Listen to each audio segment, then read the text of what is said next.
Breaking news आ रही है। Israel और ईरान के बीच चल रहे तनाव पर खबर है कि दोनों देशों के बीच जंग के हालात बनते दिख रहे हैं। यूक्रेन में चल रही जंग के बीच एक और जंग छिड़नी तय दिखने लगी है। इजरायल की तरफ से कहा गया है कि अपनी रक्षा करने के लिए उसे किसी भी दुश्मन पर हमला करने का पूरा अधिकार है। लगातार ईरान की तरफ से अमेरिका और इजरायल को धमकी दी जा रही थी, लेकिन इस बार इजरायल आक्रामक दिख रहा है। इजरायल की तरफ से आया यह बयान जंग की बड़ी वजह बन सकता है। इसीलिए माना जा रहा है कि पिछले एक महीने से बना हुआ तनाव एक नई जंग की वजह बनने वाला है। एक दिन पहले ही इजरायल की तरफ से नौसेना के अभ्यास का एक वीडियो जारी किया गया था, जिसमें अमेरिकी नौसेना के खतरनाक फाइटर जेट भी हिस्सा ले रहे थे। ये वीडियो इजरायल और अमेरिका की वायुसेनाओं के अभ्यास का था, लेकिन वीडियो जारी करने के अगले ही दिन इजरायल की तरफ से एक भड़काऊ बयान भी आ गया। पिछले कुछ हफ्तों से ईरान का रुख आक्रामक दिख रहा था। ईरान लगातार इजरायल और अमेरिका को धमकी दे रहा था, लेकिन बीते कुछ दिनों में इजरायल के तेवर बदले बदले दिखने लगे हैं। और इजरायल ने साफ कहा कि अपनी रक्षा करने के लिए वो कहीं भी किसी पीएमईजीपी योजना के तहत 10 लाख लोन लेकर क्या अपना खुद का बिजनेस शुरू करना चाहते हो? इसे लेने के सीक्रेट्स को जानना चाहते हो? तो फ्रीडम ऐप को अभी डाउनलोड कीजिए। पर भी हमला करने के लिए पूरी तरह आजाद है। उसने ईरान का नाम तो नहीं लिया, लेकिन ईरान समेत पूरी दुनिया समझ गई कि इजरायल के निशाने पर कौन है। इजरायल की फौज के बड़े अधिकारियों का एक दल पिछले हफ्ते अमेरिका में था। इजरायल और अमेरिका की खुफिया एजेंसियां मिलकर किसी खास रणनीति पर काम कर रही थी। और माना जा रहा है कि ईरान को घेरने के लिए दोनों की तरफ से कोई बड़ा प्लान बना लिया गया।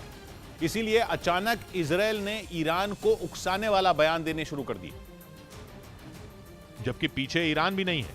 एक तरफ वो इजरायल को हथियारों से डरा रहा है, दूसरी तरफ रूस को हथियार पहुंचा रहा है। अमेरिका की चेतावनी के बावजूद ईरान ने रूस को ड्रोन और मिसाइल की सप्लाई बंद नहीं की। माना जा रहा है कि ईरान के गुस्से की सबसे बड़ी वजह वहां चल रहे हिजाब विरोधी आंदोलन है। हिजाब विरोधी आंदोलनों के पीछे ईरान को अमेरिका और इजरायल का हाथ होने का शक है।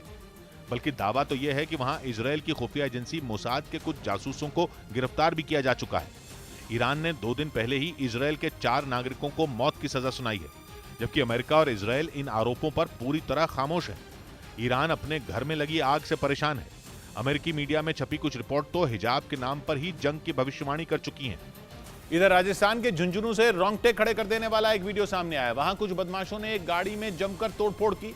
बाद में इसका वीडियो सोशल मीडिया पर वायरल हो गया, जिसमें वो बदमाश उस गाड़ी पर पत्थरबाजी करते नजर आए। इस घटना का जो वीडियो सामने आया उसमें सड़क किनारे खड़ी एक गाड़ी को कुछ लोग घेर कर उस पर ईंटों की बरसात करते दिखाई दिए, जबकि कुछ लोग उस पर डंडों से हमला करते नजर आए। बदमाश उस गाड़ी में तोड़फोड़ कर ही रहे थे, तभी वहां मौजूद एक पिकअप वैन ने उस गाड़ी को जोरदार टक्कर मार दी।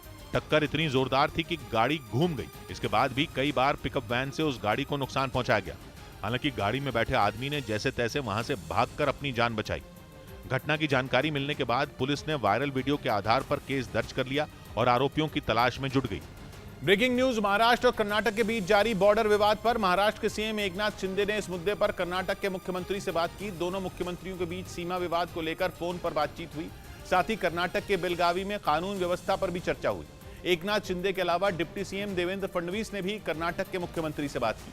फडणवीस ने बॉर्डर पर हंगामा करने के खिलाफ कार्रवाई करने की मांग उठाई। इसके अलावा गृह मंत्री अमित शाह को भी पूरे मामले की जानकारी दी गई। यही नहीं, इस मामले ने सियासी तूल भी पकड़ लिया, जिसकी एक तस्वीर सिंधुदुर्ग से आई, जहां एमएनएस के कार्यकर्ताओं ने कर्नाटक की बसों पर जय महाराष्ट्र लिख दिया।